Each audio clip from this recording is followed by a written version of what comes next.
ओम नमो भगवते वासुदेवाय। श्रीकृष्ण गोविंद हरे मुरारे, हे नाथ नारायण वासुदेव। प्रद्युम्न दामोदर विश्वनाथ, मुकुंद माधव भगवन नमस्ते। श्रीकृष्ण गोविंद हरे मुरारे, हे नाथ नारायण वासुदेव। भगवान श्री गोपाल कृष्ण महाराज की जय। पार्वती पते हर हर महादेव। सीताकांत स्मरण जय जय राम। गंगा माता की जय। संत सज्जन हो, आपण मागच्या भागामध्ये कंस हा आपल्या मृत्यूच्या भीतीने अत्यंत पछाडलेला होता आणि वसुदेव आणि कंसाचा जो संवाद झाला त्याप्रमाणे असं ठरलं होतं की जे जे पुत्र होतील ते कंसाला मी आणून देईल असं ठरलं। आणि त्याप्रमाणे पहिला अपत्य झाल्यानंतर वसुदेवाने आपल्या शब्दाला जागून ते अपत्य कंसाला अर्पण केलं की हे घे बालक। परंतु कंसाच्या मनात त्याच वेळेस थोडासा सहानुभूती किंवा दयेचा भाव निर्माण झाला। त्याने वसुदेवाला सांगितलं की वसुदेवा, तू सत्यवचनी आहेस, सत्यवादी आहेस,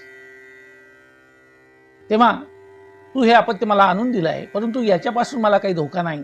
धोका आहे तो देवकीच्या 8व्या अपत्यापासून धोका आहे। तू याला परत घेऊन जा। कंसाने परत पाठवलं आणि त्याच वेळेस नारदांचं आगमन झालं। नारदाने कंसाची बुद्धी पुन्हा फिरवली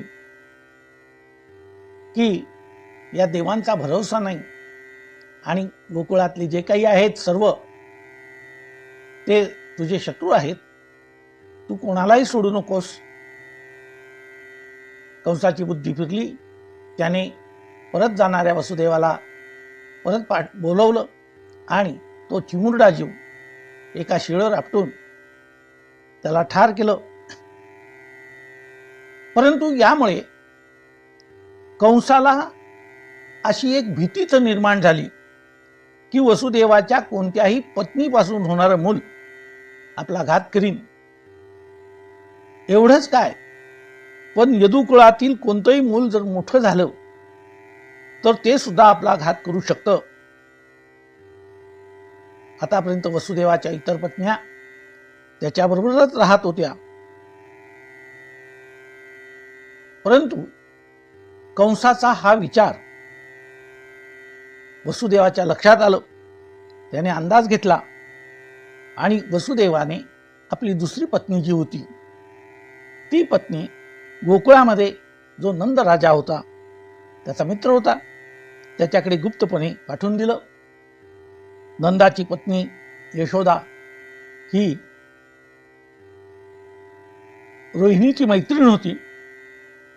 तेव्हा आता कंसाचा एकच कार्यक्रम उरला होता, तो म्हणजे काहीही करून आपल्या मृत्यूपासून बचाव करणे। एवढा एक कार्यक्रम त्याच्या जीवनात आणि त्याच्या सर्व एकंदरीत राज्यकारभारात उरला होता।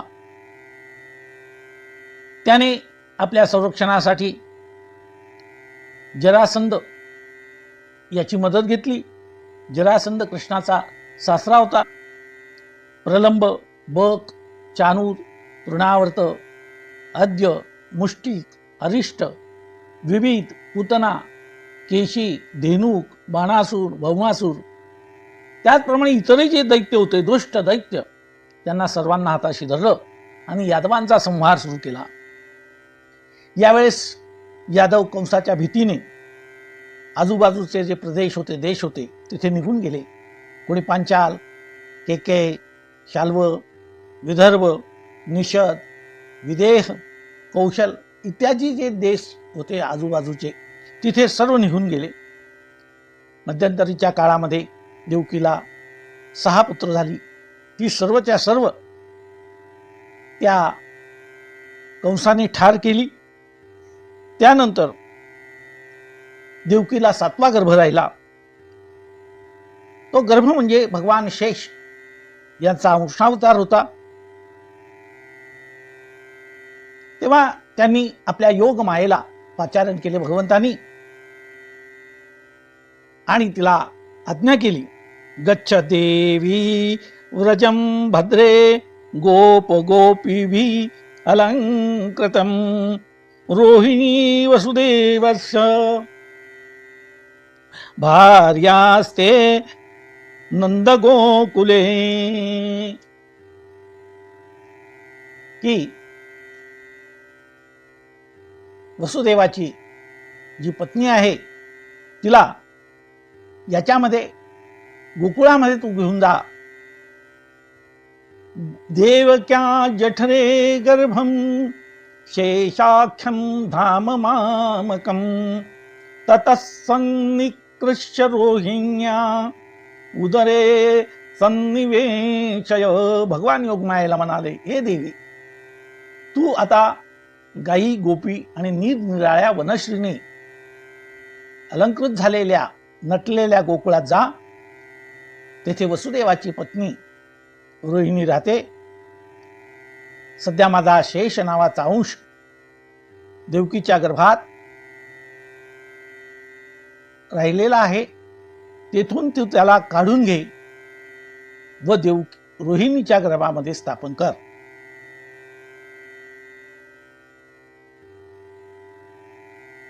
आणि तिला आज्ञा केली, अथाहम अंशभागेन देवक्या पुत्रतां शुभे प्राप्त्यासी त्वं यशोदायां नंदपत्न्यां भविष्यसि. हे कल्याणी, त्यानंतर मी माझ्या सर्व शक्ती व ऐश्वर्यासह देवकीचा पुत्र होईल आणि तू नंदपत्नी यशोदेच्या ठिकाणी प्रगट हो. भगवान ही सर्व आज्ञा त्या योग मायेला करता आहेत. त्यानंतर तू तिथे प्रकट झालीस तर लोक तुझी कशी प्रकारे पूजा करतील. अर्चशंती मनुष्या त्वाम सर्व काम स्वरेश्वरीं धूपोपहार बलिभिः सर्व काम वरप्रदाम. तुला त्या ठिकाणी अनेक नावं होतील. लोक तुझी स्तुती करतील, तुझी अर्चना करतील, तुझे पूजा करशील. नामधेयानि कुर्वन्ति स्थानानि च नराभुवि दुर्गेति भद्रकालीति विजया वैष्णवीति च कुमुदा चंडिका कृष्णा माधवी नन्यकेति च माया नारायणी ईशानी शारदा अंबिका अंबिकेति च. लोक तुला दुर्गा, भद्रकाली, विजया, वैष्णवी, कुमुदा, चंडिका, कृष्णा, माधवी, कन्या, माया, नारायणी, ईशानी, शारदा, अंबिका या नावाने ओळखतील. पृथ्वीवर अनेक ठिकाणी तुझी स्थापना होईल. तू सर्व वरदायिनी, सकल जनांच्या कामना पूर्ण करणारी राशील. धूप, दीप, नैवेद्य असे अनेक प्रकार उपचार तुला अर्पण करतील. लोक तुझी पूजा करतील. हे मायेला भगवान सांगतायत आणि मायेला आज्ञान करतायत. तेव्हा तू हा देवकीच्या गर्भातला अंश काढ आणि रोहिणीच्या गर्भात स्थापन कर. तेव्हा असं होणार आहे की गर्भसंकर्षणात्तं प्राहु संकर्षणो भुवि रामेति लोकरमणात् बलं बल उच्छ्रयात्. जेव्हा तो गर्भ तिथून काढला जाईल तेव्हा देवकीचा 7वा गर्भ हा उदरातच जिरला किंवा नष्ट झाला अशी वदंता लोकांमध्ये पसरेल आणि ही बातमी त्या कंसाला कळेल. आता परिस्थिती अशी झाली, योगमायेने भगवंताची ही आज्ञा स्वीकारली आणि तिने देवकीच्या गर्भातला शेषाचा अंश काढला, रोहिणीच्या गर्भामध्ये स्थापन केला आणि त्याचेच नाव संकर्षण असं पडलेलं आहे. तिने काढून संकर्षित केला, म्हणजे काढून दुसरीकडे स्थापन केला, म्हणून त्या गर्भाचं नाव, तो जे काही अंश अवतार जन्म घेणार आहे त्याचं नाव हे संकर्षण असं होणार आहे. आणि त्यालाही पुढे अनेक नावं राहतील. ते नावं म्हणजे तो लोकांचा रंजन करणारा असल्यामुळे लोक त्याला बलराम, बलवानात श्रेष्ठ म्हणून बलराम असं म्हणतील. आणि भक्तांना अभय देणारं विश्वरूप भगवंत वसुदेवाच्या मनामध्ये नंतर त्यांनी प्रवेश केला. इकडे गोकुळामध्ये यशोदाही गरोदर होती. वसुदेव आणि देवकी यांनी यावेळेस मनोमन ओळखलं पुढच्या 8व्या वेळेस की आता परमेश्वर त्याच्या अवताराची वेळ झालेली आहे. आणि म्हणून जगताच्या रक्षण करणारे, मंगल करणारे भगवान विश्वात्मा भगवंत यांना वसुदेवाने मनामध्ये धारण केलं. आणि तेच भगवंत त्यांनी जसेच्या तसे जे मनामध्ये धारण केलेले होते ते देवकीच्या उदरामध्ये त्यांनी प्रदान केले. देवकीनेही ते मनाने ग्रहण करून घेतले.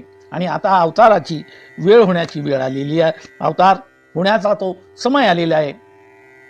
आता जसे जसे या 8व्या गर्भाची परिपूर्ण होण्याचे दिवस येऊ लागले तसं तसं आता कंसाची भीती वाटू लागली. आता जे 8वं आपत्ती होईल ते म्हणजे खात्रीने आपला शत्रू आहे.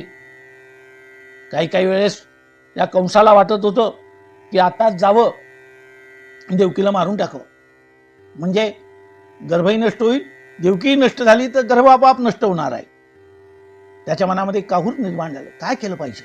आता हा 8वा गर्भ आहेच, परंतु त्याचं दुसरं म्हणणं सांगत होतं की असं नाही, देवकीला जर ठार केलं तर जगामध्ये अपकीर्ती होईल, दुष्कीर्ती होईल आणि एक स्त्री हत्यारा म्हणून आपली जगामध्ये प्रतिमा निर्माण होईल. देवकी आपली बहीण आहे, शिवाय गर्भवती आहे, तेव्हा हे दुष्कृत्य आपण करता कामा नये. जाऊ द्या, त्याच्यापेक्षा आधीच्या बालकांची किंवा आधीच्या अपत्यांची जी आपण विल्हेवाट लावली तशीच आताही आपण विल्हेवाट लावू, कारण आधीचे ठार केलेले होते, त्यामुळे यालाही ठार करणं आता काही अशक्य नाही असं त्याच्या मनाने घेतलं. आणि तो आता वाट पाहू लागला 8व्या गर्भाची. हाच आता आपला शत्रू आहे. ज्यावेळेस देवकीच्या गर्भामध्ये भगवंताने प्रवेश केला, भगवान शिव आणि ब्रह्मदेव यांना कळालं आणि ते भगवंताची स्तुती करू लागले. देवकीच्या उदरात असलेला हा जो येणारा 8वा गर्भ आहे हा साक्षात भगवानाचा आहे. त्यांनी प्रार्थना करायला स्तुती केली, सुरुवात केली. हे राम हे राम हे राम हे राम, तू ही माता तू ही पिता है, तू ही माता तू ही पिता है, तू ही तो है राधा का श्याम. हे राम हे राम हे राम, तू अंतर्यामी सबका स्वामी, तू अंतर्यामी सबका स्वामी, तेरे चरणों में चारों धाम.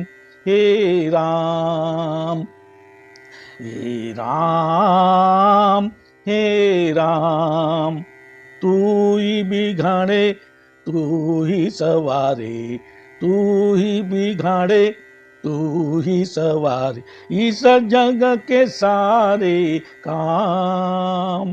हे राम हे राम हे राम, तू जगदाता विश्वविधाता, तू जगदाता विश्वविधाता, तू ही सुबह तू ही शाम. हे राम हे राम हे राम, जग में साचो है तेरो नाम, हे राम हे राम हे राम. त्या कारागृहामध्ये ब्रह्मदेव आणि भगवान शिव प्रकट झाले. त्यांनी देवकीला धीर दिला की माते देवकी भिवू नकोस. आता कंसाचं भय मनामध्ये धरण्याची काही आवश्यकता नाही. स्वतः भगवान विष्णू आपल्या सर्व शक्तीनिशी तुझ्या पुत्राच्या रूपाने अवतार घेत आहे. धीर धर. आता तुमची बंदीगृहातून सुटका होण्यास उशीर लागणार नाही. त्यांनी सर्वांनी ब्रह्मा आणि शिवांनी देवकीच्या गर्भात असलेल्या परमात्म्याला वंदन केलं आणि त्याच्यानंतर ते आपल्या स्थानी निघून गेले. आता परमात्म्याच्या अवताराची वेळ झालेली आहे. निसर्गात काय बदल झालेला आहे? निसर्गात बदल असा झालेला आहे की सर्व दिशा, ग्रह, तारे, नक्षत्र, आप, वायू, पृथ्वी, वेली, सारी सृष्टी आनंदित झाली. सर्व सृष्टी भगवंताच्या स्वागतासाठी उत्सुक झाली. सज्जनांची मने आपोआप भयरहित झाली, निर्मळ झाली. स्वर्गात नगारे वाजू लागले, दुंदुभी वाजू लागल्या. गण, गंधर्व, किन्नर यांचे गायन सुरू झालं.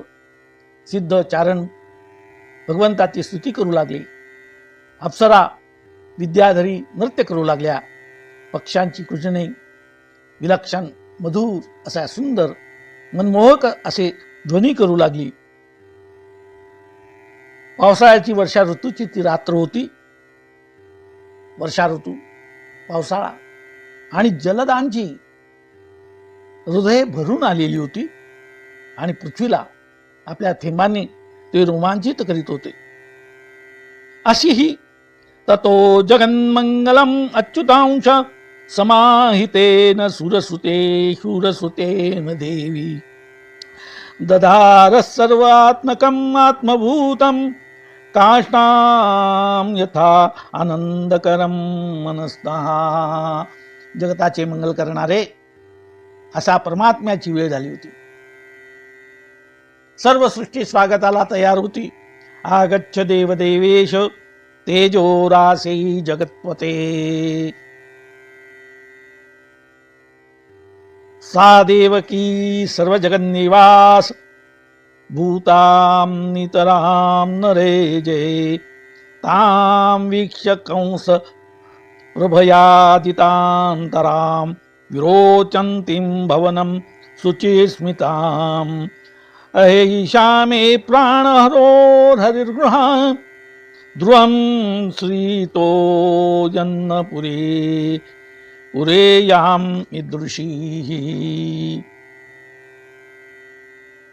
कंसालाही वाटू लागलं की जी देवकीचं रूप तो पाहत होता ते देवकीचं रूप त्याला अलौकिक भासत होतं. देवकीच्या रूपाने त्याला असं भासत होतं की सर्व दशदिशा तो तुरुंग एका विशिष्ट अशा दिव्य प्रकाशाने तो चमकून दिसणारा समंत पाहिला आणि त्यालाही विलक्षणपणे ते वाटलं. आणि आता हा भगवान जन्माला येणार आहे हे त्यानेही मनोमन ओळखलं. त्याची खात्री झाली की आता देवकीच्या गर्भामध्ये विष्णू प्रकट झालेले आहेत. ज्याला त्या कंसाला याची जाणीव झाली. आता भगवान येणार आहे त्यामुळे देवकीला नष्ट करावं असा विचार सुद्धा त्याच्या मनात येऊ शकत नव्हता. कारण ती भगवंताची मायाच होती. भगवंताच्या दिव्य प्रकाशाचं सानिध्य त्याला लाभलेलं होतं. त्यामुळे त्याचे दुष्ट विचार पूर्णपणे मावळले होते. आता त्याचा जो दुष्ट वैरभाव होता तो दुष्ट वैरभाव आता वाट पाहतोय किंवा भगवान हा जो माझा काही शत्रू आहे तो शत्रू केव्हा प्रकट होईल. त्यामुळे तो उठताना बसताना सारखा त्याच्या डोळ्यासमोर तेच दिसत होतं. अशी अवस्था कंसाची तिथे झाली आहे. आणि त्या मध्यरात्री सुवर्ण लक्ष्मी असा क्षण आला. सुवर्ण लक्ष्मी मुहूर्तावर कारागृहामध्ये वसुदेवाच्या समोर एक लखलखीत प्रकाश पडला. तिथे भगवंताचं चतुर्भुज रूप प्रकट झालं. त्या प्रकाशात त्याने ते भगवंताचं चतुर्भुज असं विष्णू स्वरूप पाहिलं. शंख चक्र गदा पद्म धारण केलेले भगवान, वक्षस्थळावर श्रीवत्साचं चिन्ह, गळ्यामध्ये कौस्तुभमणी, सावळ्या मेघश्यामासारखा असा घनश्याम वर्ण, पिवळा पितांबर सर्वत्र पसरलेला होता. रत्नजडित असं मुकुटांचं तेज भगवंताच्या त्या मानेजवळ रुळणाऱ्या केसांवर चमकत होतं. अत्यंत सुंदर अशी बाहुभूषणे मन वेधून घेत होती. शरीराची दैदिप्यमान कांती डोळे दिपवणारी होती. आणि वसुदेव देवकी त्या रूपाकडे पाहतच राहिली. त्यांनी दोघांनी हात जोडले आणि प्रार्थना केली. राजस सुकुमार मदनाचा पुतळा, राजस सुकुमार मदनाचा पुतळा, रवी शशिकळा लोपलिया, कस्तुरी मळावट चंदनाची उटी, रुळे माळकंठी वैजयंती, रुळे माळकंठी वैजयंती, मकर कुंडले श्रीमुख शोभले, सुखाचे उतले सकळ ही, राजस सुकुमार मदनाचा पुतळा, रवी शशिकळा लोपलिया, कासे सोनसळा पांघरे पाटोळा, कासे सोनसळा पांघरे पाटोळा, घन नीळ सावळा बाईयानो, घन नीळ सावळा बाईयानो, सकळही तुम्ही वागे एकी सवा, सकळही तुम्ही वागे एकी सवा, तुका म्हणे जीवा धीर नाही, तुका म्हणे जीवा धीर नाही, राजस सुकुमार मदनाचा पुतळा, रवी शशिकळा लोपलिया, रवी शशिकळा लोपलिया. भगवंताचं ते चतुर्भुज रूप पाहिल्यानंतर, भगवंताचं स्वरूप पाहिलं. वसुदेव देवकी यांनी दोघांनी हात जोडले, स्तुती केली, प्रणाम केला. मधुसूदना हात जोडून विनंती केली, हे मधुसूदना, तू भक्तांचं भय नष्ट करणारा आहेस. कंसापासून आम्हाला मोठं भय निर्माण झालं आहे आणि आम्हाला निश्चित खात्री तू याच्यातून आमची मुक्तता करशील. परंतु भगवंता, तू ह्याच रूपात जर राहिला तर कंस आताच्या आता येईल आणि तुझा घात करायलाही तो कमी करणार नाही.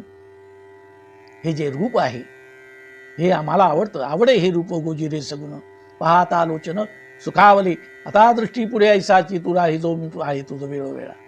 आम्हाला हे रूप आवडतं, पण कंसाला हे तुझं रूप आवडणार नाही. त्या भगवान म्हणतात, माते देवकी भिऊ नकोस, मी यापूर्वीही मागील युगामध्ये तुमचा पुत्र म्हणून जन्म घेतला आहे. मागच्या मन्वंतरात तू पुष्णी होती आणि वसुदेवा सुतपा नावाचे प्रजापती होते. त्यावेळेस तुम्ही माझी कठीण तपश्चर्या केली होती. तुम्ही माझ्यासारखा पुत्र व्हावा असा जो माझ्याकडून वर मागितला होता, मी तुम्हाला तथास्तु म्हणून ते दिलं होतं. आणि मी तुमच्या उदरी पुष्णी गर्भ म्हणून जन्म घेतला होता. त्यानंतर कश्यप, आदिती यांच्या ठिकाणी मी वामन अवतार घेतलेला होता, आता मी पूर्ण अवताराने प्रकट होणार आहे, हा माझा पूर्णावतार असेल. म्हणून तुम्हाला या पूर्वजन्माचं स्मरण व्हावं म्हणूनच मी तुम्हाला हे दर्शन दाखवलेले आहे. आवड हे रूप गोजिरे सगुण, पाहता लोचन सुखावले. आता दृष्टी पुढे ऐसाची तुझा आहे, जो मी तुझ पाहे वेळोवेळा. लाचावले मन लागली से गोडी, ते जीवेन सोडी ऐसे झाले.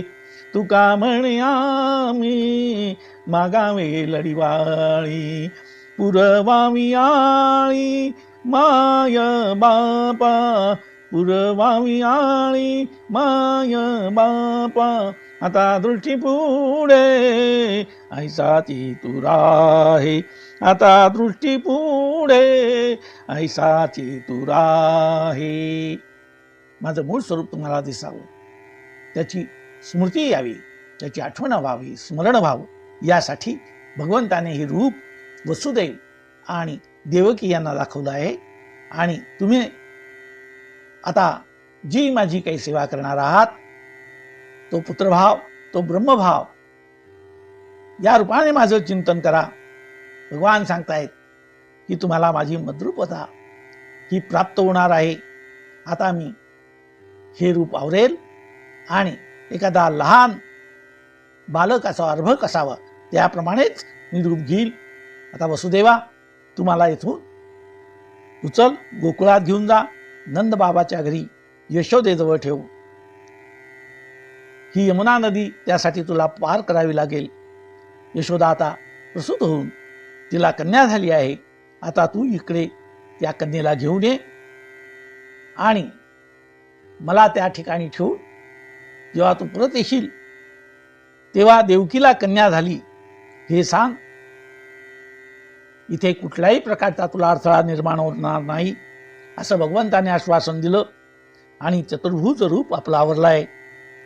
श्री विष्णू भगवान सावळ्या सुंदर बालकाचे रूप त्यांना अर्भकाचे प्राप्त झाले. देवकीच्या मांडीवर भगवान पडलेले आहेत. वसुदेव देवकीला आनंदाने आणि भयाने, ज्या काही भावना आहेत, आनंदाच्या आहेत, भयाच्या आहेत, कृतार्थतेच्या आहेत, आणि त्याचबरोबर आता महान जबाबदारी येऊन पडली आहे, ती म्हणजे या भगवंताला घेऊन गोकुळात जाणं, यमुना पार करणं आणि त्याआधी हा सर्व पहारेकरांच्या बंदोबस्तातून बाहेर निघायचा आहे. अशा मिश्र भावना या वसुदेवाच्या आणि देवकीच्या मनात निर्माण झाल्या. आता या पुत्राला, या बाळाला काय म्हणावं? पुत्र म्हणावं का भगवंत म्हणावं? हा प्रत्यक्ष परमात्मा.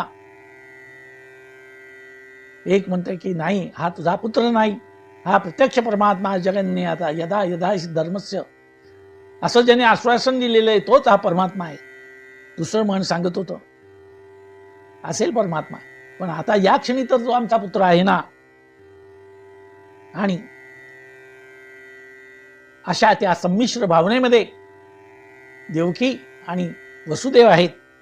एकीकडे ममता आहे, एकीकडे भक्ती आहे, आणि या दोघी यांचा एक खेळ त्या देवकीच्या आणि वसुदेवाच्या मनात आहे. आता या बालकाला पोहोचायचं, एकीकडे मोह आहे, सोडायची इच्छा होत नाही, तर दुसरीकडे कर्तव्य आहे. या दोघी भावनेने वसुदेव विचार करतोय, परंतु शेवटी कर्तव्य हे महत्वाचं आहे. भगवंताने ती आज्ञा केली होती, हा बालक इथे राहिला, आपण मोहाने जर त्याला इथेच ठेवलं तर या बालकाचा सुद्धा कंसघात करेल. दुसरं मन म्हणतंय की दृष्टीच्या आड कसा करायचा, हे त्रिभुवनाचं निधान आपण होऊन त्याच्यावरचा आपला हक्क सोडायचा आहे. यापुढे आपण म्हणू शकत नाही की हा माझा पुत्र आहे, माझं पण सोडून द्यावं लागेल या बालकावरचं आणि यशोदेला अर्पण करायचं आहे. हा आपला मुलगा असूनही तिथे गोकुळामध्ये काय बदलता राहील. नंदाला पुत्र झाला, यशोदेला पुत्र झाला, हा नंदलाला राहील, हा यशोदा कुमार राहील, हा यशोदा नंदन राहील. आणि काय सांगतायत, परत आपल्याला याचं दर्शन होईल की नाही, हा सर्व विचाराचा द्वंद्व या वसुदेवाच्या मनात आहे. रस्त्यात जर आपण सापडलो तर काय होणार आपली गत. त्याच्या आधी देवकीच्या मांडीवरून हा उचलायचा आहे, देवकी उचलू देईल का, हे सर्व मनातल्या मनात विचार करतात. हा पुत्र घेऊन जाणार आणि देवकीचे जे आसुसलेले मातेचं जे हृदय आहे, 6 बालक गेले. देवकीच्या स्तनातलं दूध तिथल्या तिथे जिरून गेलं. आता हे बालक, आता देवकीचे स्तन आपल्या पुत्राला दूध पाजण्यासाठी उत्सुकता त्याच्या मनामध्ये, तिच्या मनातली जी आहे, कसं करावं, काय करावं, आणि असं विचारांचं काहूर वसुदेवाच्या डोक्यात माजलाय. त्याने देवकीकडे पाहिलं. काय बोलणार, निश्चल डोळे आहे, कर्तव्य आहे, मोह आहे, आणि आपला पोटचा गोळा हा आपल्याच हातून दुसऱ्याला द्यायचा आहे. वसुदेवाने देवकीला हाक मारली. देवकी, देते बालक, मला जायला उशीर होतो. त्या चिमण्या बाळकाच्या भोवती वात्सल्याचं, भावनेचं कवच बांधलं गेलं होतं. जगाचा रक्षण करणारा हा भगवान सुरक्षित राहावा म्हणून ही भगवंताची माता, देव माता आपला मोह सोडत होती. तिच्याकडून डोळ्यातून, तिच्या नेत्रातून ते अश्रू वाहत होते. बालक मंद स्मित हास्य करीत होता, आणि ते असं हास्य की साऱ्या विश्वाला मोहून घेत. वसुदेवाने बाळाला अलगद उचललं, एका परडीत ठेवलं, त्याच्यावर शलाचं पांघरून घाललं. मृदू वस्त्रामध्ये तो लपलेला भव्य दिव्य सच्चिदानंद घन परमात्म्याचा तो देह, तो पिंड वसुदेवाने हातात परडी घेतली. दाराजवळ आला. मोठमोठे कुलप, मोठमोठे ते दरवाजे, आणि दरवाजाला स्पर्श केल्याबरोबर दरवाजा खाडकन उघडला. ते कुलप गळून पडले. बाहेर रिमझिम रिमझिम पाऊस पडत होता. अष्टमीची रात्र, मध्यरात्र, आणि याच वेळेस त्या तुरुंगातले असलेले पहारेकरी भूमीवर आपोआप निद्राधीन होऊन लोळत होते.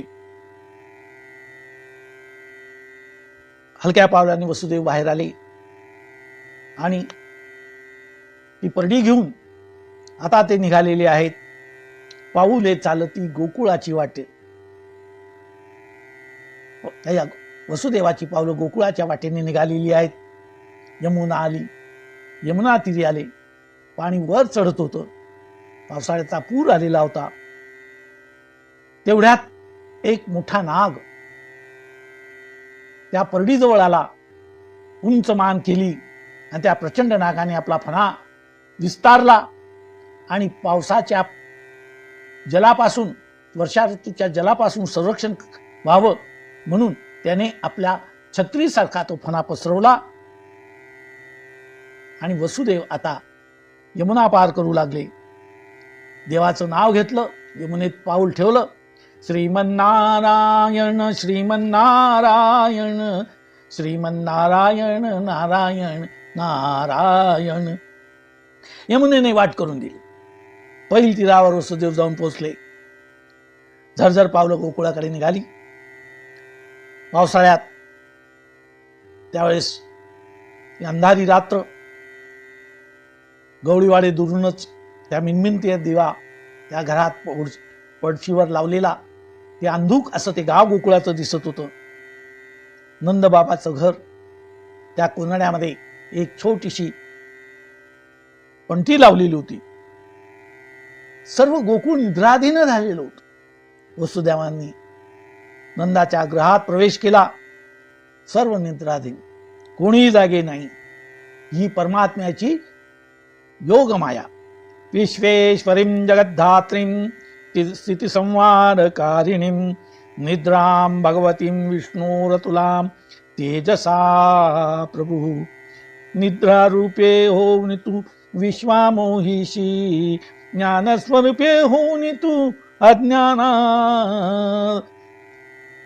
हरिषी. तीच निद्रारूपे होऊन सर्व विश्वाला मोहित करते आणि तीच ज्ञानरूपी प्रकाश त्याचा रूप घेऊन सर्व जगामध्ये प्रकाश निर्माण करते. सूर्य अधिष्ठिली प्राची जगा राणी वदे प्रचाराची. या देवी सर्वभूतेषु निद्रारूपेण संस्थिता. नमस्तस्यै नमस्तस्यै नमस्तस्यै नमो नमः. त्यावेळेस सर्वच्या सर्व गोकुळ निद्राधीन झालं होतं. दारं अर्धवट लोटलेली होती, अर्धी उघडी अर्धी बंद. वसुदेवाला कोणी पाहू शकलं नाही. यशोदा सुद्धा निद्रेच्या अधीन झालेली होती. यशोदेच्या निद्रागृहामध्ये वसुदेवाने प्रवेश केला. परिपूर्ण अशी निद्राधीन, आजूबाजूला कोणीही जागे नाही. आणि तिच्या कुशीमध्ये एक नवजात अर्भक, ते सुद्धा तिच्या कुशीत आहे. ती योगमाया होती. ती कुशीत आणि नेत्रात ती योगमाया होती. यशोदेच्या कुशीत होती आणि नेत्रामध्ये योगमाया होती. वसुदेवाने हळूच पडली खाली ठेवली. इकडे तिकडे पाहिलं. त्या छोट्याशा लल्लाला भगवान विष्णूंना यशोदेजवळ ठेवलं. तेजस्वी सुवर्णकांती ती झळकणारी गौरकन्या उचलली. भगवंताला यशोदेजवळ ठेवलं. कन्या घेतली, परडीत ठेवली. तिच्यावरही शेल्याचं पांघरून घातलं. जगाला आवरण घालणाऱ्या योगमायेला वसुदेवाने त्या आपल्या शेल्याने आवरण घातलं. हलक्या हाताने ती परडी उचलली. सावळ्या गुजीरवाण्या अशा त्या आपल्या छोट्याशा भगवान विष्णूला त्या अर्भकाला पाहिलं. डोळे भरून पाहून घेतलं. आता न जाणो केव्हा योग येईल. कर्तव्य आहे. वसुदेवाने मान फिरवली आणि झपाट्याने लपत छपत जसा आला होता तसा तो परत गेला. यमुनेने जातानाही वाट करून दिली. कारागृहात वसुदेव परत आले. कारागृहात आले आणि आता येताना त्यांच्याजवळ ती भगवंताची योगमाया होती. जाताना भगवान होते तर येताना ती योगमाया होती. महामाया हरे शेषा तया संमोहिते जगत, ज्ञानिनामपि चेतांशी देवी भगवती सा. अनादि निर्गुण निर्गुण प्रकटली भवानी. अनादि निर्गुण अशी ही जगदंबा त्या ठिकाणी आविर्भूत झाली. पाऊस पडत होता. वसुदेव ओळा चिंब झालेला होता. योग माईला घेऊन आता वसुदेव येत आहेत. दरवाजे परत उघडले. खटखट आवाज आला. पटकन वसुदेव आत आला आणि त्यानंतर त्याने ती योगमाया यशोदेजवळ ठेवली. देवकीने पटकन ती कन्या उचलली, आपल्या हृदयाला लावली. त्या दिव्य द्यापण त्याला आता एक शब्दही बोलणं शक्य झालं नाही. विचार करतायत की असा परमेश्वरा असा प्रसंग कोणालाही येऊ नये. आणि ही भगवंताची माया कोणाला कोणत्या प्रसंगी कोणत्या युगात काय होईल याचा काही भरोसा नाही. आता इकडे कंसालाही कुठे झोप लागते. कंसाची बुद्धी जड झालेली होती. तो निद्राधीन नव्हता, पण त्याच्या ठिकाणी बुद्धीला जडत्व आलं होतं आणि निद्रा नाश व्हावा तसा तो जागाच होता. आणि त्यावेळेस त्या बालकाने त्या अर्भकाने आवाज दिला आणि आवाज ऐकल्याबरोबर त्या तिथे जे पहारीकरी होते ते धावत धावत कंसाकडे गेले आणि देवकीला अपत्य झालं आहे ही बातमी त्यांनी सांगितली.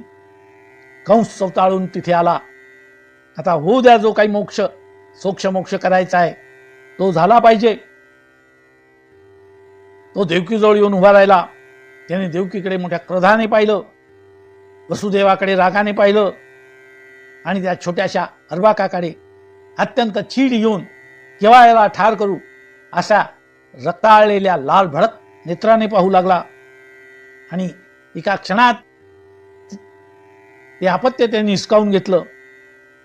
मध्ये वसुदेव पडले, म्हणाले, थांब कंसा, थांब, अरे दया कर. हा पुत्र नाही आहे, हा मुलगा नाही आहे, तर ही कन्या आहे कंसा. हा काही पुत्र नाही. नको रे मारुतीला, तुला पुत्र मारणार होता. ही तर कन्या आहे, ही कन्या काय मारणार. परंतु कंसाने त्याला एका झटक्यात ढकलून दिलं वसुदेवाला. आता तो कन्या आहे का पुत्र आहे का आणखी कोणी आहे याचा विचार कंस करायला तयार नाही. आणि त्याने हातात दोघी पाय धरून त्या कन्येला पकडलं आणि तो घट्ट पकडून बाहेर आला. पहारेकरी सैनिक पटकन बाजूला झाले आणि त्या बाहेर अंगणामध्ये एक प्रचंड शिळा तिथे जी ठेवलेली होती त्या शिलेवर ही कन्या आपटावी म्हणून त्याने ती उचलली. आणि आता तो ठार करण्यासाठी ती मुलगी योगमायेचा अवतार, तिचे दोन्ही पाय उजव्या हातात पकडले, गरागर फिरवीत उंच अशी तिला फिरवलं. तिला आपटणार तोच त्याच्या त्या मजबूत अशा हातातून ते लहानसं छोटंसं बालक, जी कन्या होती, जी योगमाया होती, ती निसटली. आकाशात दैदिप्यमान अष्टभुजा देवीचं रूप तिने धारण केलं. सर्वत्र प्रकाश निर्माण झाला.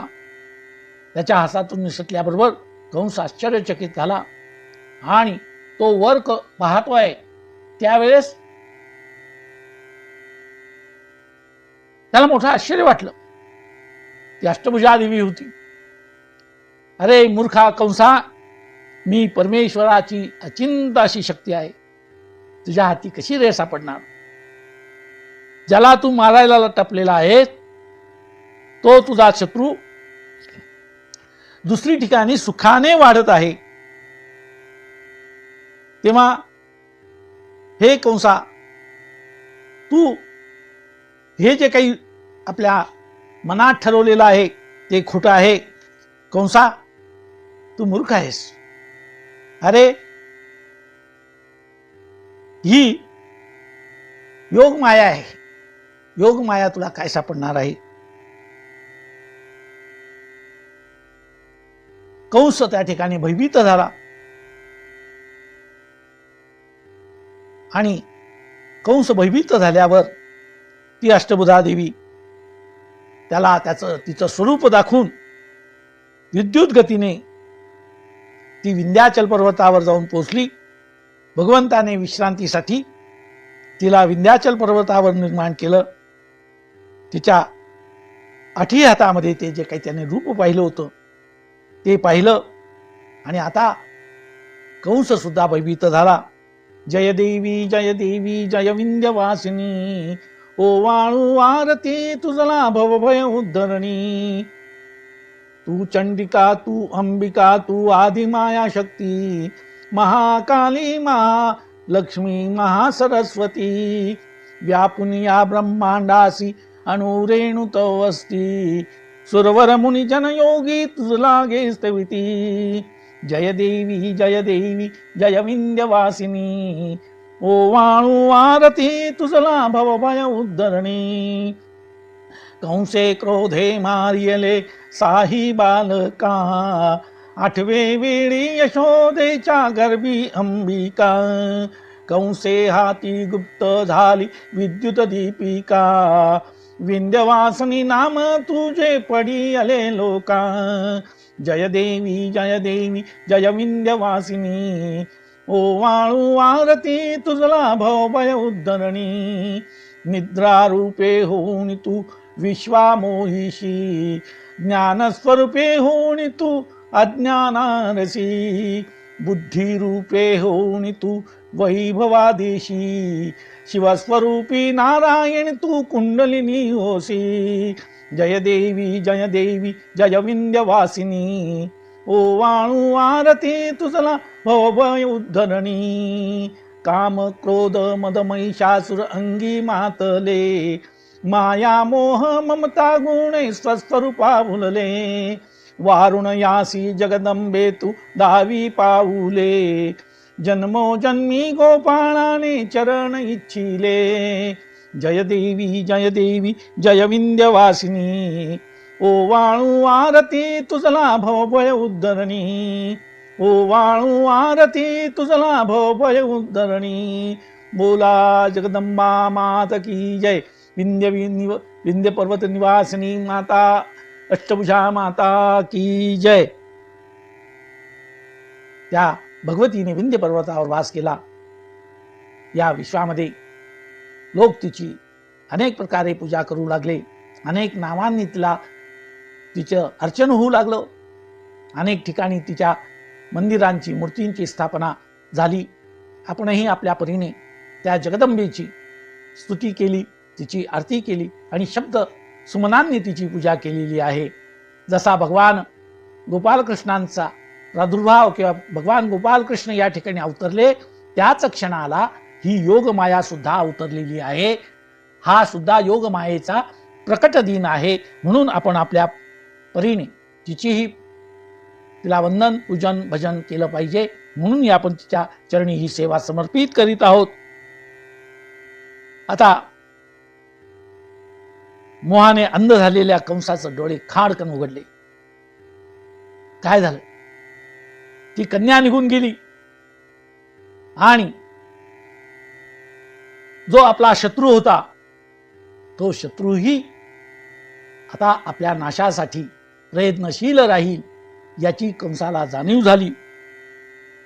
मोहाने अंध झालेला हा कंस विचार करतोय, अरे अरे एवढं वैर, एवढा द्वेष, एवढी दक्षता, एवढी कठोरता, एवढी क्रूरता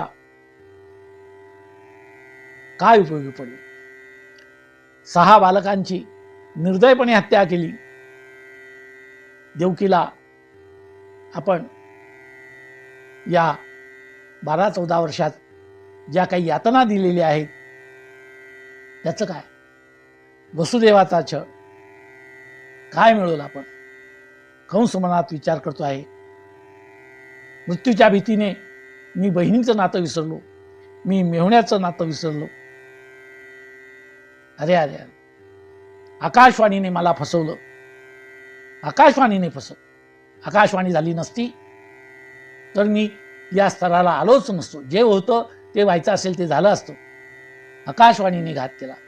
आकाशवाणीच्या सांगण्यामुळेच मी एवढं वैर धरलं, एवढं पाप केलं आणि सर्व माझे प्रयत्न व्यर्थ गेले, सर्व धडपड व्यर्थ गेली। धावत धावत तो देवकी आणि वसुदेवाकडे गेला। त्याने देवकीच्या चरणावर, वसुदेवाच्या चरणावर लोळण घेतली। देवकी, मला क्षमा कर, पण तरी मी क्षमा कशी मागू? त्याच्या मनामध्ये खळबळ निर्माण झाली आणि त्या अचिंत्य अशा शक्तीला, त्या परमात्म्याच्या शक्तीला जरी तो दाखवत नव्हता बाहेरून, तरी मनामधून त्याने हात जोडले, प्रार्थना केली, श्रीमन्नारायण श्रीमन्नारायण श्रीमन्नारायण नारायण नारायण, श्रीकृष्ण गोविंद हरे मुरारे, हे नाथ नारायण वासुदेव, प्रद्युम्न दामोदर विश्वनाथ, मुकुंद माधव भगवन नमस्ते, श्रीकृष्ण गोविंद हरे मुरारे, हे नाथ नारायण वासुदेव।